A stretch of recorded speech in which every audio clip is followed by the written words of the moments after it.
J'ai pris mes fonctions de PDG en 2020. Le premier accompagnement auquel j'ai eu droit, c'est un cabinet qui m'a demandé effectivement de changer ma coupe de cheveux pour être plus crédible. Toute ma jeunesse, j'ai voulu être pilote de chasse et j'ai voulu rentrer dans l'armée. J'annonce dans mon comité de direction que voilà, cet axe est extrêmement important. Et là, finalement, il y avait 90% de mon comité de direction qui n'était pas en phase finalement avec cette décision.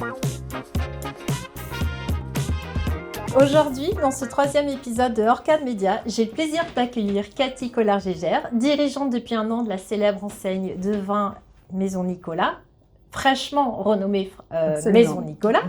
Car le rebranding et la stratégie sont les missions phares qui vous attendent, et Cathy, pour les prochaines années à venir. On va parler donc de rebooster l'image, de l'expérience client, redonner l'envie et raconter une nouvelle histoire tout en proposant un nouveau positionnement et en gardant l'héritage de cette grande maison.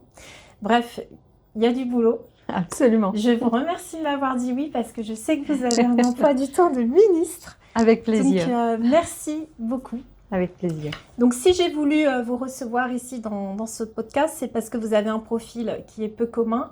Et moi, ce qui m'intéresse, c'est de pouvoir aussi inspirer d'autres personnes, des personnes qui sont en reconversion professionnelle, celles qui sont bien placées en entreprise, mais qui touchent des plafonds de verre, et de prouver que le travail et la persévérance créent des opportunités. Et donc, souvent, la chance qui accompagne ceci, et qu'assumer ses singularités, c'est aussi être en accord avec soi-même. Pour les gens qui nous écoutent et qui ne vous connaissent pas encore, est-ce que vous pouvez nous raconter les grandes lignes de votre parcours ? Oui, alors moi je suis une retaileuse pur jus, comme on dit, puisque j'ai commencé il y a 32 ans comme chef de rayon. Et ma carrière, c'est chef de rayon à PDG finalement. Donc 15 ans de magasin, chef de rayon, chef de secteur, directrice d'hypermarché. Et puis ensuite, j'ai basculé sur des fonctions plus stratégiques, directrice marketing, directrice régionale, directrice d'enseigne, directrice des achats internationaux, directrice générale, puis PDG. Donc ça dans différentes enseignes. Différents endroits du monde aussi, puisque j'ai commencé en France, mais j'ai eu l'occasion aussi d'être en Chine, de passer quelques temps en Chine, et dans des différents modes de gouvernance, puisque j'ai débuté ma carrière chez Auchan, groupe familial, voilà, et plutôt des surfaces intégrées, Intermarché, coopérative d'indépendants, Picard surgelé, où à l'époque c'était un fonds d'investissement majoritaire et une famille minoritaire, et puis de nouveau dans un beau groupe français, effectivement, sur le vin. Depuis 1 an. Depuis 1 an. Donc, depuis 1 an maintenant. Vous êtes spécialisée quand même dans la food.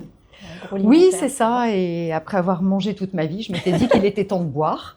Donc voilà. Donc effectivement, c'est bien aussi. Avec modération. Avec modération, il faut qu'on le dise, absolument. Mais pour la consommation responsable. Tout à fait. C'est très bien. Moi, je suis cliente chez Nicolas, donc maintenant Maison Nicolas depuis toujours. Alors, moi, je suis plutôt cliente champagne. Mon conjoint vin, donc c'est parfait. Et je crois qu'on va parler, il va y avoir plein de nouveaux produits. Absolument.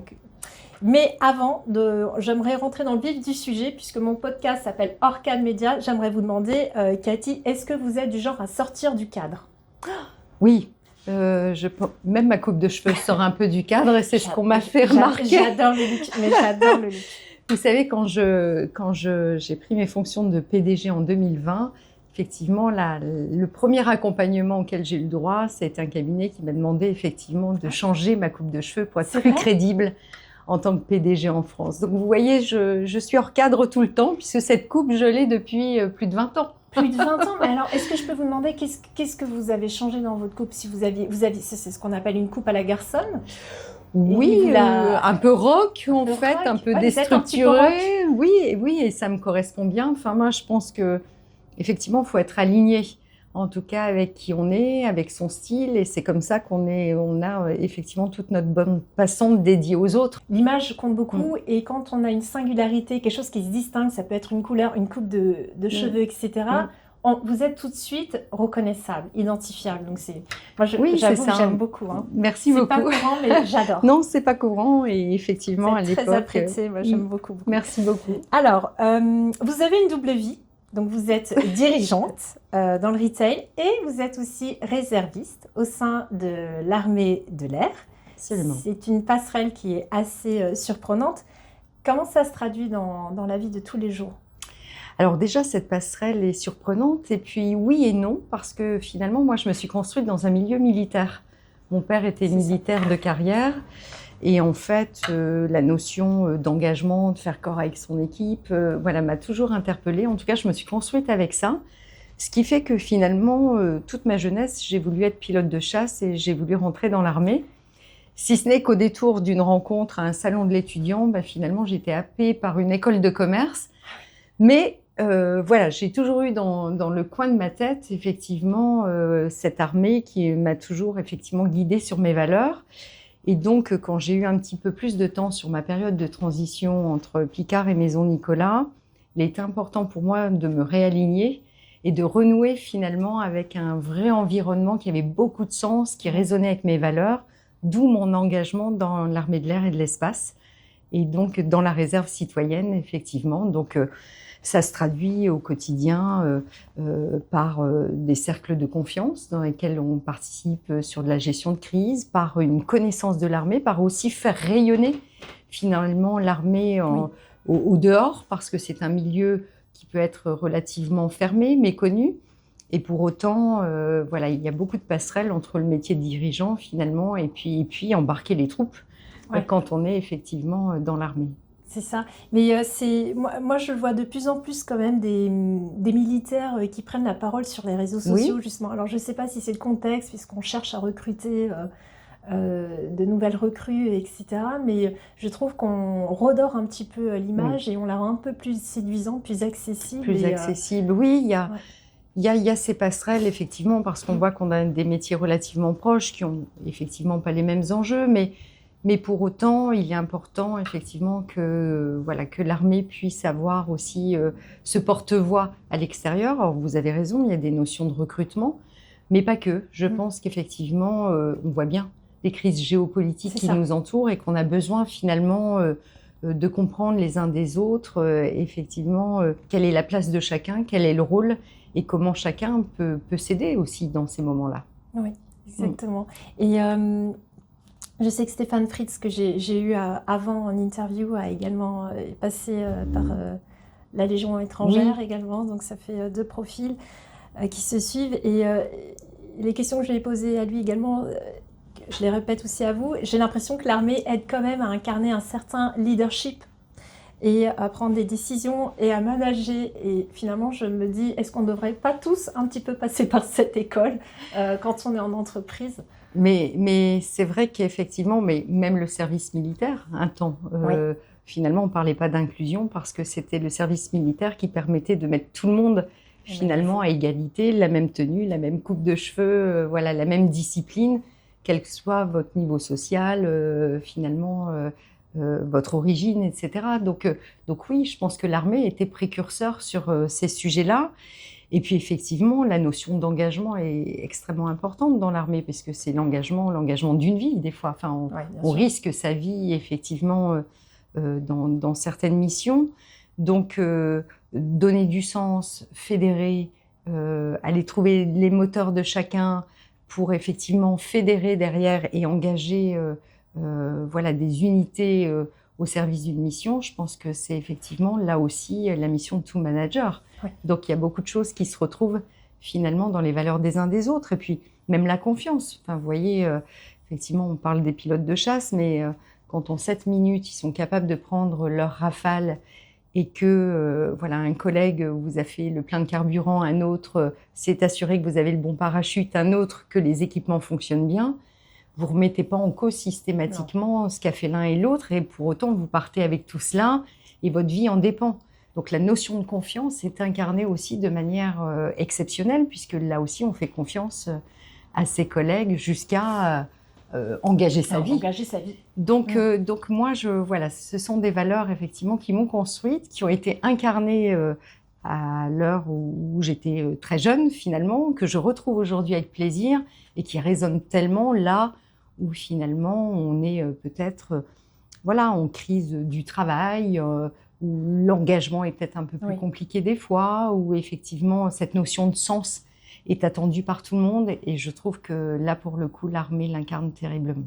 Oui, mais j'aime beaucoup aussi également cet univers. Pourquoi pas un jour ils sont En j'entends très bien. discuter Ouais. Et en discuter avec très plaisir. volontiers. On va passer un petit peu plus maintenant sur Retail. Votre parcours, vous avez dirigé Picard, l'une des marques préférées des Français, celle qui nous sauve de la bûche de Noël au déjeuner individuel, à la Absolument. pause déj. Moi, j'en ai beaucoup consommé. Avant, on disait même si tu as un Picard en bas de chez toi, ton loyer, enfin la valeur de ton appartement augmente. Mais C'était fou. j'ai un agent immobilier qui m'a déjà retraduit ça en disant, on me demande Oui. s'il y a un Picard à proximité et finalement, voilà, j'ai plus de chances à louer un logement quand il y a un Picard que quand il n'y en a pas. Donc là, c'est vraiment la consécration d'une très belle marque. Oui. Ouais, en arrivant chez Picard, quelle décision vous avez dû prendre à contre-courant en arrivant pour réinstaurer un nouveau souffle et qui a peut-être paru un petit peu, il y a eu peut-être des opinions un petit peu sceptiques à cet égard? Est-ce qu'il y a des décisions qui étaient un petit peu peut-être dérangeantes? Oui, alors moi je me souviens, donc oui, puisque forcément quand vous prenez une marque et puis vous êtes là pour lui redonner ses lettres de noblesse, entamer un vrai plan de transformation pour qu'elle renoue avec de la croissance, parce que quand j'ai pris Picard, elle perdait effectivement beaucoup de clients, Ouais. elle vieillissait aussi avec ses clients et il y avait besoin effectivement de la transformer, de la moderniser. Donc forcément, vous prenez des décisions qui sont pas toutes oui, à accepter en tout cas du premier coup. Et je me souviens d'une particulière qui était effectivement, on avait besoin d'opérer notre transformation digitale et notamment ça a été la livraison express, la mise en place, vous savez, cette livraison avec Deliveroo. À l'époque, moi, c'est le partenariat avec Deliveroo que j'ai mené. Et effectivement, voilà, j'annonce dans mon comité de direction que voilà, cet axe est extrêmement important, la livraison en moins de 10 minutes. Et là, finalement, il y avait 90% de mon comité de direction qui n'était pas en phase, finalement, avec cette décision. Donc là, bah forcément, vous avez 3 options. Soit vous dites, ben, on applique quand même la décision, après tout, je suis le chef. Et puis, bah voilà, pas de commentaires. Et dans ce cas, vous êtes sûr, effectivement, que le projet va mal se terminer. Soit vous dites, bah, il y a quand même la majorité des gens, finalement, qui ne l'acceptent pas, donc bah, on ne le fait pas. Ouais. Et là, vous êtes sûr que vous ne transformerez jamais l'entreprise, puisque voilà, à chaque fois qu'une majorité dira non au projet, vous n'avancerez plus. Soit, effectivement, et c'est l'option que j'ai prise, en disant, je ne sais pas si vous avez raison de vous y opposer ou si j'ai raison, effectivement, d'accompagner ce sujet, mais finalement, on va le tester, on va l'expérimenter quelques mois sur une granularité telle qu'il ne mette pas l'entreprise en danger. Et puis dans ce cas, effectivement, on regardera ensemble les résultats s'il y a lieu de déployer ou pas. Donc on a choisi, en tout cas ce que je leur ai dit, peut-on être d'accord sur le fait que nous ne sommes pas d'accord, mais que nous pouvons effectivement mener un test sur le sujet. Donc là, on a été d'accord en disant, on n'est pas d'accord et la finalité du projet nous le dira. On s'est mis d'accord sur 5 indicateurs de mesure, pas plus, pour effectivement se dire dans 6 mois, est-ce que le projet est déployable ou pas. Et puis finalement, ont été mesurés ces indicateurs. Et ce qui a été extraordinaire, c'est qu'ils ont été très bons. C'était par exemple le taux d'appétence à nos nouveaux clients. Donc 64% des utilisateurs de Deliveroo n'avaient jamais été finalement consommateurs de la marque. Ah Donc oui. vous voyez une capacité de recrutement extraordinaire. Ouais. On avait aussi mesuré le NPS. Vous savez, c'est les petites étoiles qu'on met sur le score de Deliveroo. On avait 4,8 sur 5. Donc finalement, le jour J du débrief, c'était en juin 2021. Chacun débriefe son indicateur de mesure. Et donc voilà. Et puis finalement, là, mes équipes me disent, bon alors, on déploie quand? Et donc voilà, donc d'une décision à contre-courant, la manière dont vous la managez, c'est ça. vous amenez les équipes effectivement sans autorité, mais au contraire avec pédagogie et expérimentation, effectivement nous a fait voilà, nous engouffrer dans cet axe qui s'est avéré être un vrai relais de croissance. Ouais. Oui. Vous avez eu bon flair et vous avez testé, vous avez été audacieuse et puis surtout vous avez donc avec cette option C réussi à amener un dialogue plutôt ouvert et où tout le monde se sent engagé. Oui, parce que je crois que puis depuis le Covid, c'est désormais une réalité, c'est qu'en fait on peut avoir des convictions et on doit en avoir, c'est l'impulsion à tout projet, mais on ne peut plus avoir de certitude. Le monde est tellement inédit, il y a des choses qui se passent effectivement dans la vie qui font que voilà, on ne se serait pas douté. Donc, je pense qu'il faut avoir l'humilité aujourd'hui de se dire, je ne sais pas si tu as raison, je ne sais pas si j'ai raison, mais testons. Testons et finalement, on verra ce que dit le marché, comment les clients réagiront. Et puis, avoir l'humilité de se dire, bon, bah, ok, ça ne marche pas. Bon, mon idée n'était finalement pas la bonne et pas grave. Ou en revanche, on tient quelque chose d'intéressant, donc allons-y, quoi. Là, maintenant, chez Maison Nicolas, on est dans un autre univers. Oui. Vous vendez du temps, de la dégustation, la culture du terroir. Qu'avez-vous là, en revanche, dû désapprendre en reprenant les rênes de ce nouvel univers qui vous a été confié par le groupe Castel? En fait, les premiers mois, ce qui a été intéressant, c'est de désapprendre tout ce que j'ai pu apprendre chez Picard, finalement, de me dire c'est un nouveau marché, des nouveaux consommateurs, un produit qui fonctionne complètement différemment. Et c'est pour ça que finalement, les 5 mois que j'ai passés dans l'entreprise, donc je suis arrivée en avril 2025, je les ai passés à écouter le marché, à aller au-devant des cavistes. J'ai fait un petit tour de France pour rencontrer une cinquantaine de cavistes. Peut-être qu'on peut rappeler le nombre de boutiques que vous avez? Oui, il y en a 474 en France et on est également présent dans 11 pays par ailleurs. Donc voilà, je suis allée au-devant des cavistes, je les écoutais. Ceux que je n'ai pas vus, je leur envoyais un petit questionnaire, effectivement, pour qu'ils puissent répondre, faire part de ce qui fonctionnait très bien dans leur métier et à l'inverse, les irritants qu'ils pouvaient rencontrer. J'ai rencontré les fournisseurs, on a organisé des groupes consommateurs, puis des groupes de non-consommateurs de chez Maison Nicolas. Donc tout ce petit monde, effectivement, pour comprendre l'écosystème, pour partir d'une feuille blanche, désapprendre et de me dire, tiens, le marché fonctionne comment vivent mes équipes dans cet environnement-là et finalement, comment a évolué la marque aussi, elle est faite de quoi cette marque pour effectivement être au plus juste dans ce plan de transformation. Oui, c'est une et marque, ne pas calquer ça.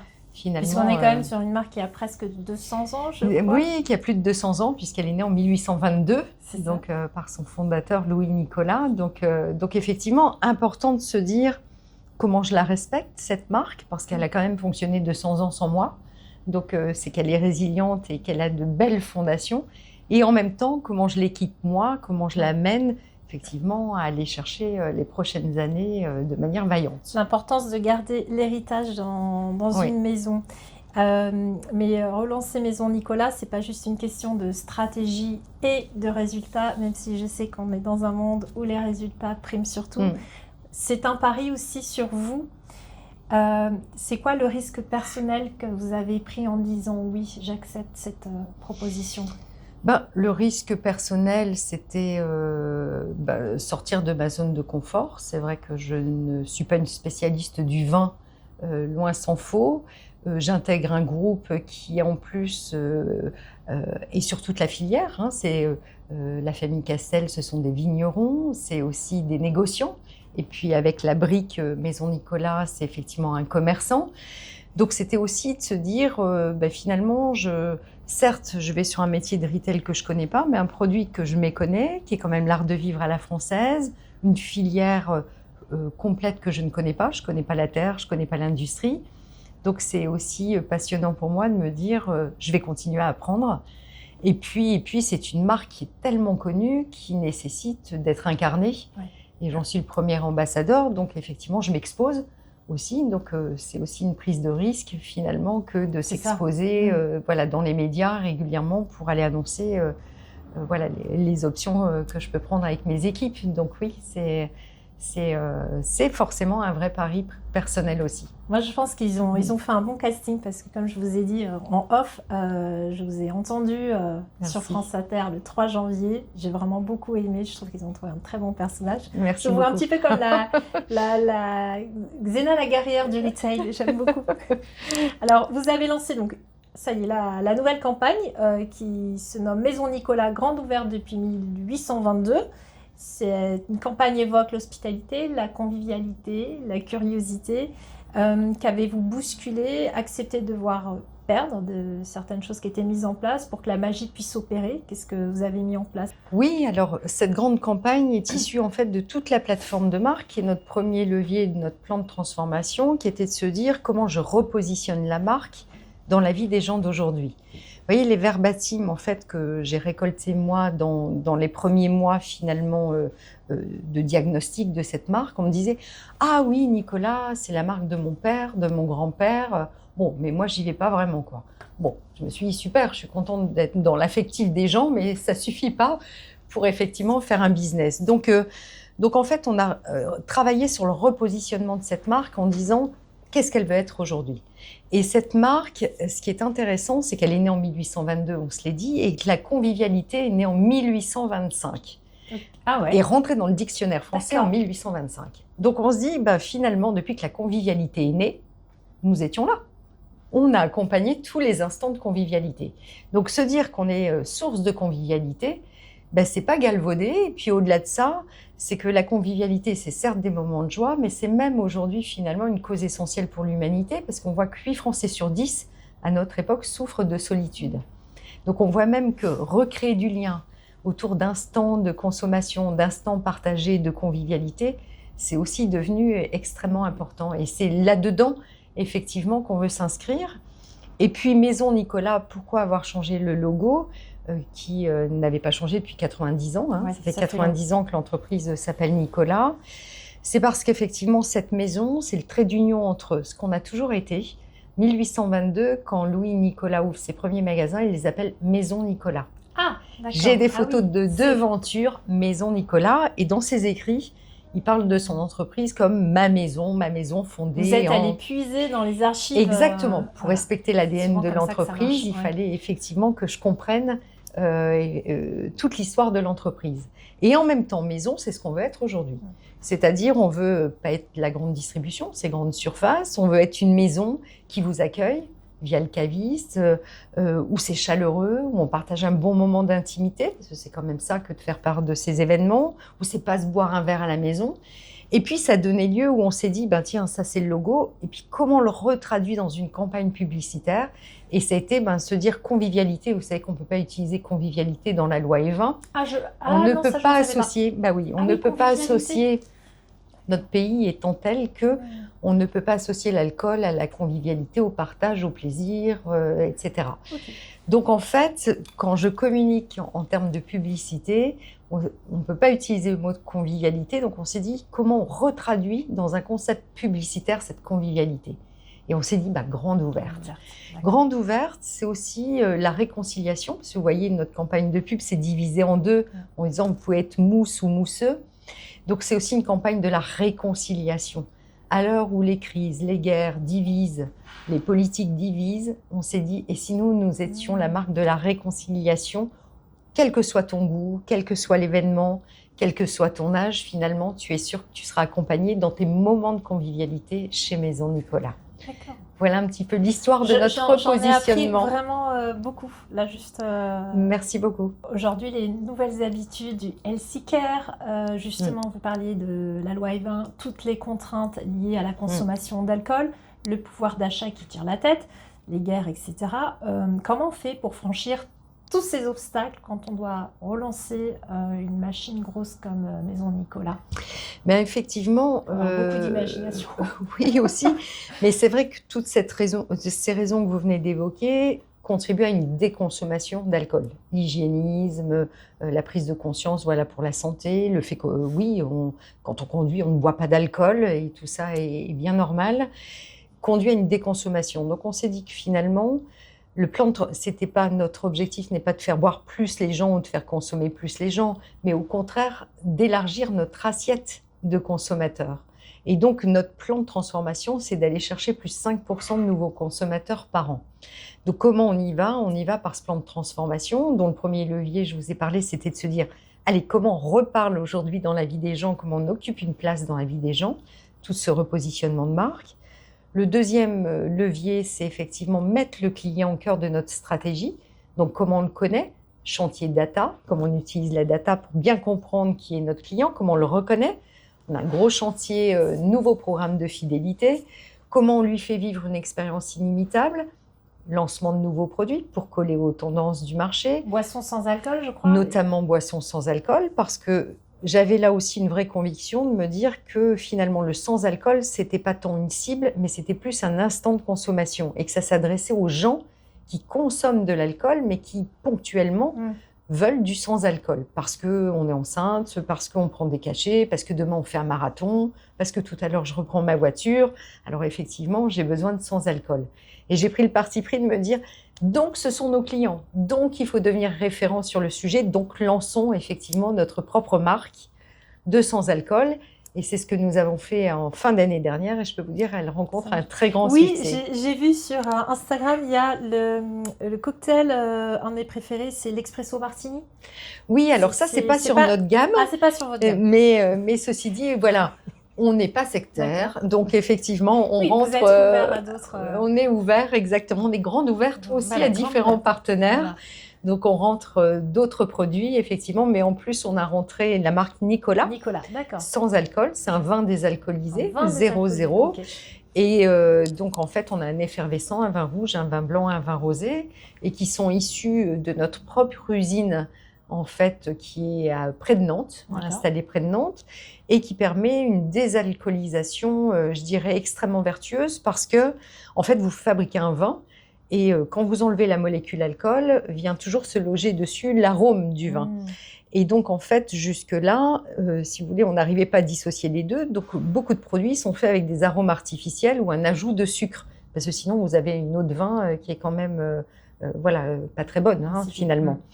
Et donc, notre nouvelle usine, la technologie, tout pareil, alors je vous l'explique de manière très vulgarisée, mais c'est aussi mon niveau à moi. C'est effectivement, voilà, la molécule alcool étant enlevée, vous avez l'arôme du vin et on est capable désormais de séparer les deux et de réinjecter l'arôme naturel du vin dans l'eau de vin sans sucre ajouté. Donc c'est là effectivement que j'ai choisi de brander notre marque Nicolas parce que la recette est extraordinaire. On ne rajoute pas de sucre et on ne rajoute pas d'arôme artificiel. Les vrais sujets que j'avais combattus déjà quand j'étais chez Picard, en me disant effectivement il faut être il n'y a pas d'alcool, donc là on peut en consommer autant. Et donc là, garantie 0,000 d'alcool. 71% des foyers français sont composés d'1 à 2 personnes. Donc en fait, ça contribue aussi à la déconsommation parce que quand on est seul et on boit, enfin à deux et on ne boit pas la même chose, on se dit est-ce que j'ouvre une bouteille, il faut que j'aille jusqu'au bout. Ça fait beaucoup, ça fait peut-être un petit beaucoup. On n'est que mardi, ça fait peut-être un petit peu beaucoup. Et qu'effectivement, c'est un vrai sujet. Et donc, on voit qu'on enregistre une vraie croissance sur les demi-bouteilles. Et moi, je souhaite vraiment remettre au goût du jour le bag-in-box. Vous savez, ces box où, avec un petit robinet, vous servez du vin, où le vin est conservé dans une pochette plastique, sans oxygène. Vous pouvez conserver 2 mois votre produit. Comme dans la boîte, telle que, parce qu'effectivement, il n'y a pas du tout d'oxygène, donc ça ne s'oxyde pas. Et là, vous prenez votre juste consommation. Si vous voulez un seul verre, vous prenez un seul verre. Donc, si ce n'est que, voilà, c'est un produit qui est souvent associé au rosé des barbecues, un peu populaire, et puis voilà. Mais moi, je compte vraiment, effectivement, monter en gamme sur ce type de produit, parce que je trouve, et puis c'est un produit anti-gaspillage, juste consommation, et juste conservation. Enfin, 2 mois, vous avez le temps de consommer votre bouteille. Largement. Donc voilà, ça c'est vraiment l'idée. Je pense que c'est une idée qui va C'est la conviction. C'est comme le Deliveroo, ça voilà, c'est la conviction que j'ai en tête. Et quand on est leader du marché, on doit éclairer le marché. Donc c'est à nous aussi de prendre des risques sur ces sujets, mais c'est un vrai risque que j'ai envie de prendre. Mais vous prenez de bons risques, ça semble fonctionner. Donc, moi, je regarderai en tout cas. Merci. On va parler un petit peu des équipes et de la marque employeur. Le cœur d'une marque, notamment grâce à ses équipes, aussi bien en interne au siège que sur le terrain. Est-ce que le développement de la marque personnelle des collaborateurs, qui est un ricochet de la marque employeur, est-ce que c'est une stratégie sincère et incontournable au sein des marques, et notamment dans celle de Maison Nicolas ? En tout cas, ce qui est certain, c'est que en fait, il faut développer la fierté d'appartenance quand on est effectivement à la tête d'une marque pour susciter l'engagement. Ce qui est certain aussi, c'est que moi, j'ai la conviction, déjà moi la première, je dois l'incarner, cette marque, être ambassadeur de cette marque. Et vous savez, quand je m'expose dans les médias, mon premier objectif est effectivement l'interne, de faire en sorte que mes collaborateurs soient fiers du discours qu'on peut porter, soient fiers qu'on reparle de leur marque de belle manière. Et puis effectivement, derrière, c'est donner à voir aussi finalement aux consommateurs lambda tels que vous qui m'avez écouté finalement le 3 janvier, se dire mais tiens, il se passe quelque chose, il y a une mise en mouvement, puis elle est incarnée cette marque, et puis finalement et développer peut-être un capital sympathie aussi autour de notre marque. Donc ça, c'est important et il est vrai qu'on encourage. Donc moi, je me suis dotée d'une direction de la communication qu'il n'y avait pas avant mon arrivée, qui à la fois m'accompagne sur les moments de représentation, mais à la fois aussi sur la communication interne et aide aussi finalement nos cavistes à l'incarner dans les réseaux sociaux. Donc en fait, il y a une formation. Le narratif, il faut qu'il... Voilà, le narratif, là, on ne peut pas tout dire aussi, on ne peut pas tout dévoyer quand on est effectivement sur une très belle marque que la nôtre. Il y a la loi E20 qui l'encadre aussi. Et puis effectivement, donc, on encourage quand même que chacun conserve son style. Je pense que c'est la meilleure des authenticités, mais effectivement dans un cadre précis. Donc oui, on est très favorable effectivement à ce que chacun puisse porter un bout de ce patrimoine, absolument. Et de quelle manière, quelles actions vous mettez en place justement pour attirer de nouveaux talents en entreprise et aussi bien en retail qui pourraient peut-être tenter de lancer des commerces?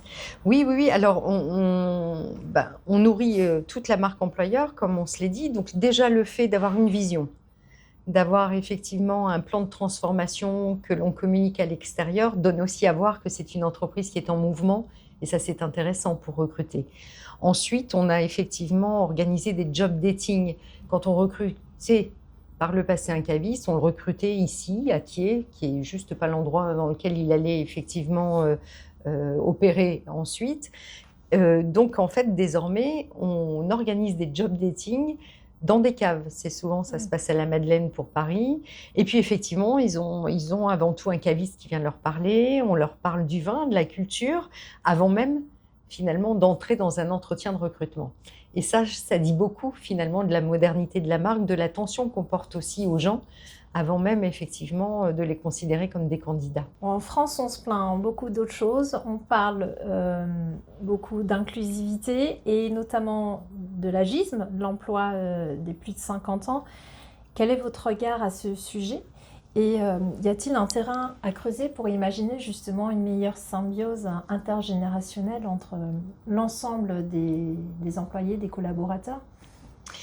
L'inclusion est un sujet, voire une responsabilité, à mon sens, pour les entreprises. Donc, c'est vrai qu'on en a fait là aussi un sujet phare. Vous voyez, si je prends, alors, pour le coup, pas tant parler des seniors, mais si je prends par exemple la parité homme-femme, sur laquelle moi j'œuvre aussi terriblement en tant que femme et ayant toujours évolué dans des milieux finalement masculins. Vous voyez, moi, quand j'ai récupéré l'entreprise, on avait un index de 84 sur 100.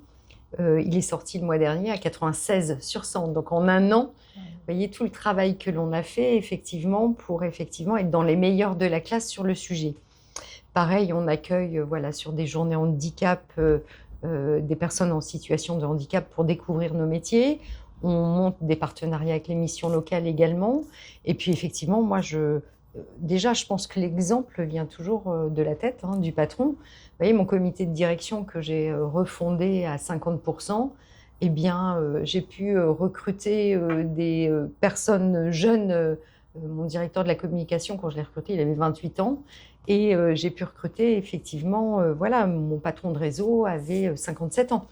Donc, en fait, là aussi, quand c'est, je dirais, normal dans la manière de faire du patron et qu'il est capable de faire les deux et ce grand écart, ça devient effectivement une vraie manière de faire pour tout à chacun, pour tous les managers. Oui, puis un modèle d'exemplarité, parce qu'entre un décalage en 28 et 57 ans, on pourrait se dire le fossé est énorme, ils ne vont pas se comprendre.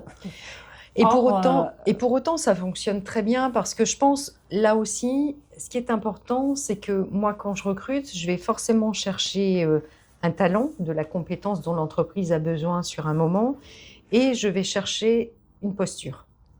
Et donc, cette posture, ça se traduit par des valeurs. Et je peux vous dire, dans mon comité de direction, c'est des gens très différents, tant en termes d'âge que d'histoire. Je leur dis, vous êtes extrêmement différents, mais pour moi, c'est ce qui crée une vraie richesse.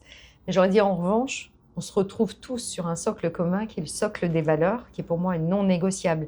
Donc, à partir du moment quand bien même on parle des fois pas le même langage, ou on n'a pas les mêmes attentes, quand on ramène cela au niveau des valeurs, on se retrouve. Vous voyez, et donc, je pense que ça, c'est un vrai langage commun intergénérationnel. Vos valeurs, justement, sont lesquelles? Les valeurs de l'entreprise, les vôtres et celles de l'entreprise? Alors, celles de l'entreprise, effectivement, c'est audace, convivialité et dévouement. Donc en fait, on a retravaillé des valeurs qui avaient beaucoup de sens en interne comme en externe, étant donné que la symétrie des attentions est pour moi voilà, extrêmement importante aussi. Donc c'est l'audace, comment j'ose à l'intérieur de mon entreprise dire les choses, voilà, porter une responsabilité. Et puis comment on ose en termes d'innovation produit, d'innovation service vis-à-vis du client. La convivialité, c'est aussi en interne, comment finalement on vit les uns avec les autres de manière bienveillante, conviviale.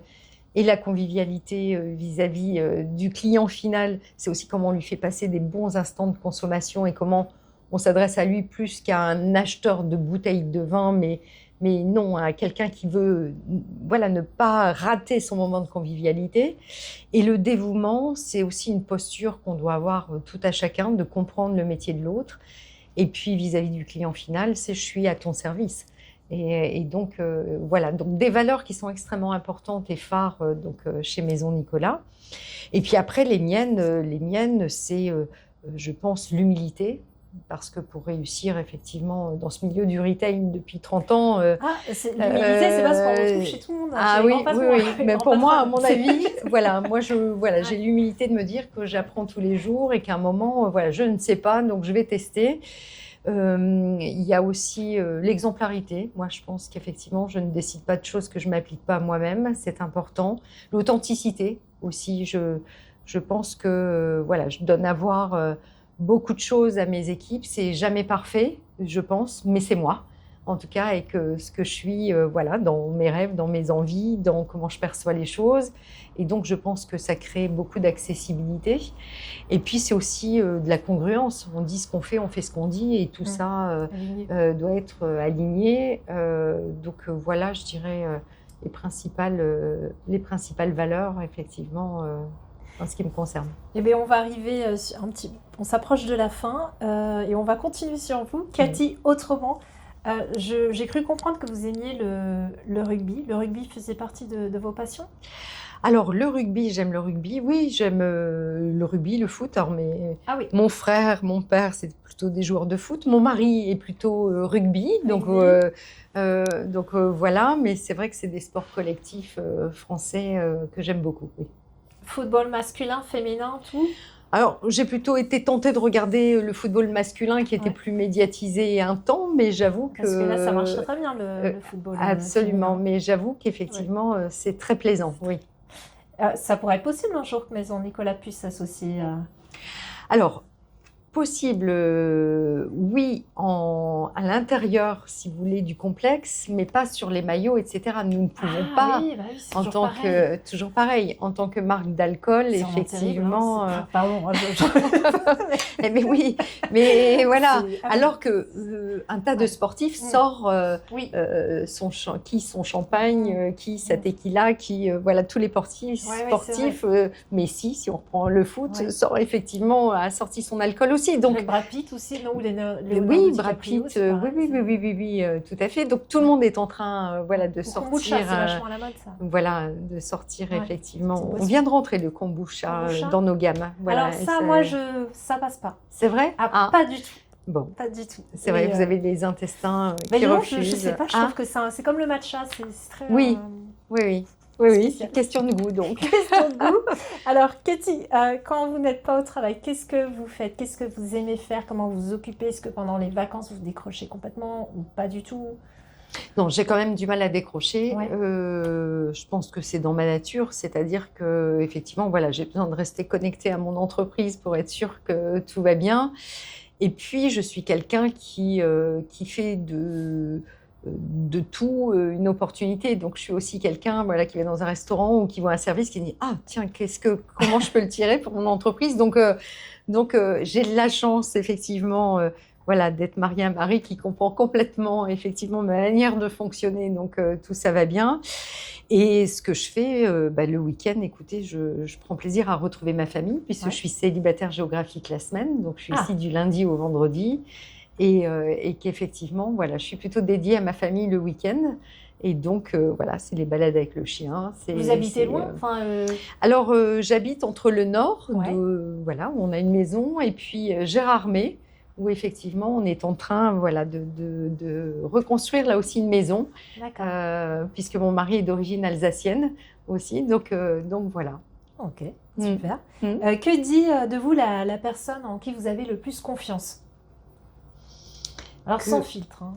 Qu'est-ce qu'elle dit de moi? Ouais.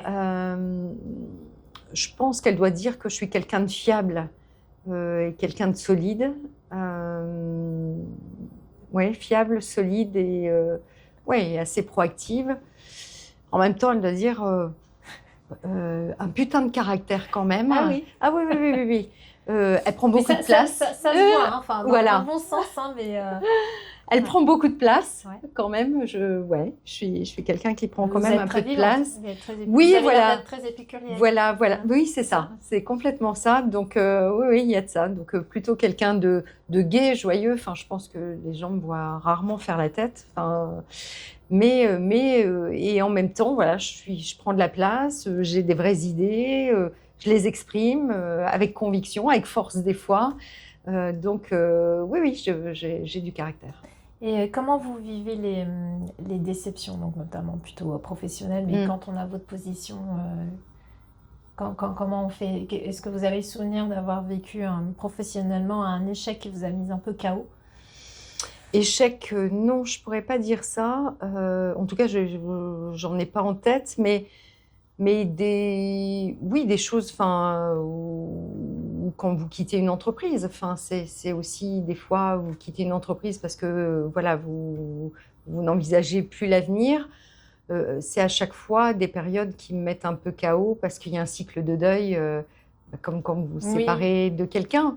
Donc ça, c'est plutôt voilà, des périodes où effectivement il y a voilà, de rupture où ouais, vous ne partagez plus une vision un temps et vous partez.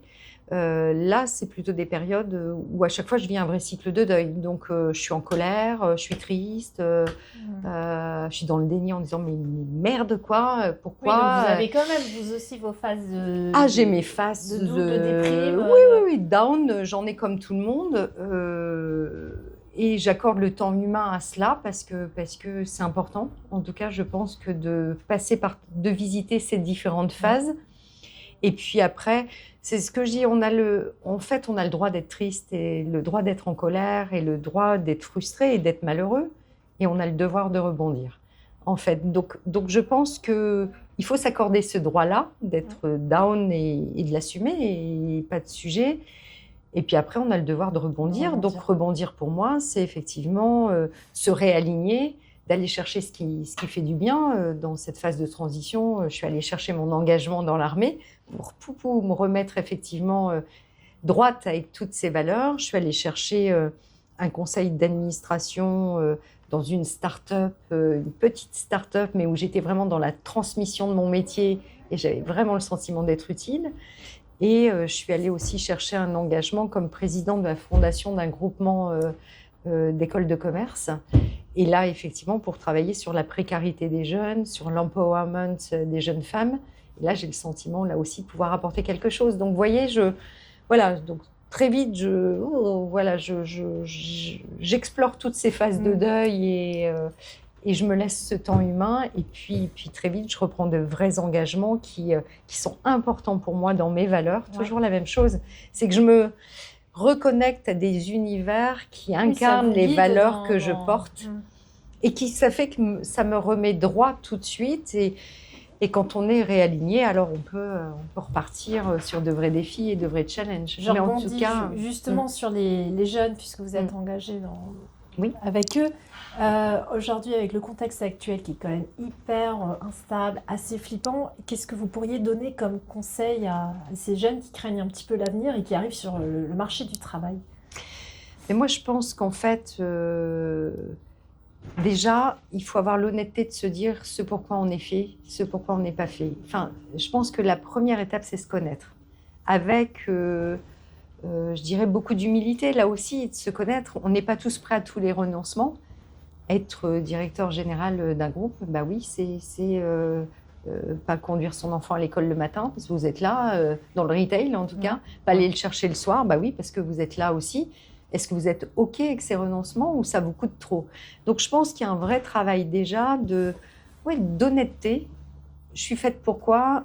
Et ça, vraiment, je ne suis pas prête à renoncer à ça. Et déjà, ça vous guide dans la vie sur un certain nombre de choses parce qu'il il est important de rester aligné. Parce que quand ce qu'on ressent profondément dans ses tripes, dans son cœur et dans sa tête, quand on est aligné, on peut résister à toutes les bosses qui arrivent parce que c'est droit. C'est quand on commence à vouloir être le premier de la classe, là où finalement on n'aime pas tellement les études, à vouloir métier comme ça ferait plaisir à papa et machin.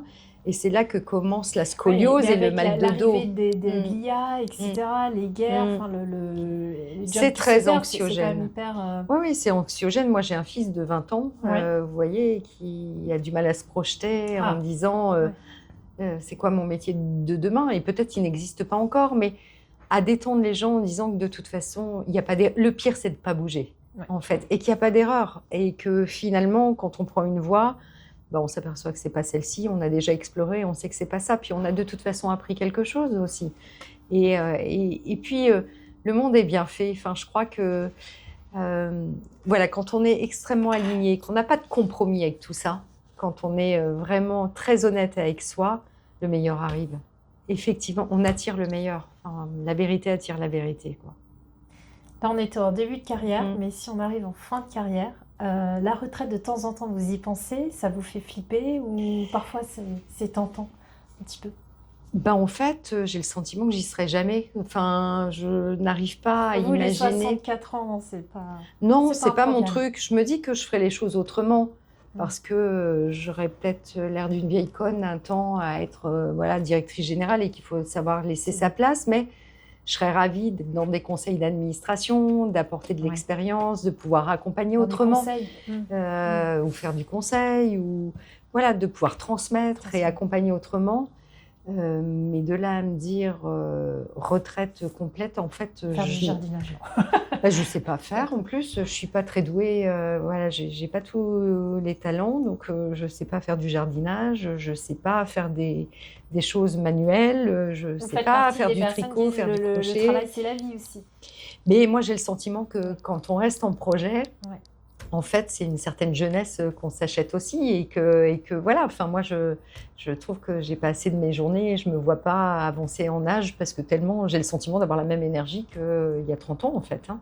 Donc oui, pour moi, le travail, c'est la vie et voilà. Mais je conçois qu'on puisse avoir effectivement d'autres avis, d'autres conceptions des choses. Aussi, hein, au bout de Oui, et peut-être ce sera le cas aussi. Mais si j'ai la santé, je pense qu'effectivement, voilà.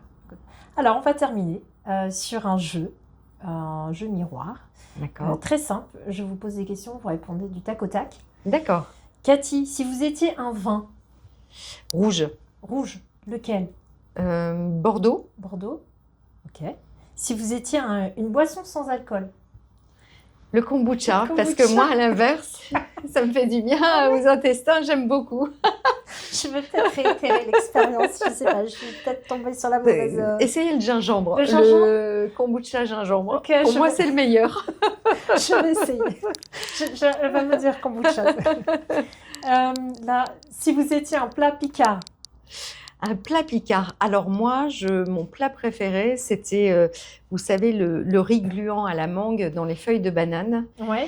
Pourquoi? Parce que j'ai vécu en Asie un temps et que j'adorais... et quand je revenais en France, en fait, il y avait pas l'imitation, mais le seul qui ressemblait vraiment... C'est pas votre recette? Non, c'est pas la mienne. Pour le coup, elle était faite bien avant mon arrivée chez Picard. Et je peux vous dire que c'était les seuls qui étaient capables, et j'ai compris une fois que j'ai intégré, une fois que j'en étais le PDG, qu'en fait, elle était faite effectivement en Asie, cette recette. Et donc, c'est pour ça qu'elle a un goût... Vous avez retrouvé absolument. Le goût du voyage. Si vous étiez en mission, plutôt dans le cockpit d'un Rafale ou aux commandes d'une troupe? Il faut choisir. Oh là là là, aux commandes d'une troupe, au regard. Ah ouais, malgré tout. Mais oui, malgré Votre tout. Votre rêve de pilote. Absolument, mais voilà. Mais j'accompagne. Oui, voilà. Vous êtes déjà monté dans un avion de chasse? Non. Alors, monter au sol, oui, mais j'avoue que c'est dans un de mes projets. Ah. Que de voler. Ça doit être fantastique, moi, c'est voilà. Oui. Donc, je m'y attelle là. Je regarderai ça de près. La dernière, si vous étiez un livre? Livre, oui, j'en ai en tête, qui est peut-être Le Secret qui est en fait justement, qui rejoint terriblement mon mantra, qui est on attire ce en quoi on croit. En fait, qui est un livre qui dit que finalement le secret vous l'avez à l'intérieur de vous-même, en fait, et que finalement quand on pense positif, on attire du positif, et l'inverse, et que voilà, donc plus un livre effectivement assez développement personnel. Je vais regarder puisque moi je lis moi-même beaucoup. Ah, très bien. C'est forcément un sujet qui me parle. Oui, et je vais rebondir avec un autre livre. J'ai l'habitude de faire des petits cadeaux clin d'œil. Donc j'en ai apporté un pour vous. Ah, merci beaucoup. Voilà, et du coup avec ce qu'on s'est dit en début l'ouvrir là maintenant ? Oui, c'est fait pour. En début d'émission, je pense que ça va faire écho. C'est vrai ? Ouais. Ah. En tout cas, déjà très touchée par l'attention. Ah, super dictionnaire amoureux du vin. Merci beaucoup. Exactement. Exact. Voilà. Ah, excellent. Par Bernard Pivot. Bernard Pivot. Oh, puis de très très belles images. Ça pourra peut-être donner de bonnes idées de développement. Absolument. Merci, je suis très touchée. Vraiment. Avec grand plaisir. Vraiment. Moi-même, ça me fait très plaisir. Ouais, et puis en plus, avec de belles citations. Ouais. Là, il y a quoi faire. Je l'ai feuilleté. Je me dis, à mon avis, c'est une source d'inspiration. Évidemment. Évidemment, tout est. Parce que c'est rationnel et émotionnel. Exactement. Et moi, je crois très fortement en ça. Pour l'ancrage, en tout cas, il faut à chaque fois du rationnel et de l'émotionnel. Merci, je suis vraiment très touchée. Merci beaucoup. Moi-même. J'en profite pour vous dire à celles et ceux qui nous écoutent, si vous avez aimé, n'hésitez pas à vous abonner sur toutes les plateformes d'écoute, mettre une étoile, 5 étoiles. Et sur YouTube, vous pouvez vous abonner sur la chaîne. Ça me permet de faire connaître le podcast et de saluer mon travail. Je vous remercie. Cathy, merci vraiment beaucoup de m'avoir reçue. Merci beaucoup, c'était un vrai plaisir. On keep in touch, comme on dit. Absolument. Et puis, bon vent à Maison Nicolas. Yes, merci beaucoup.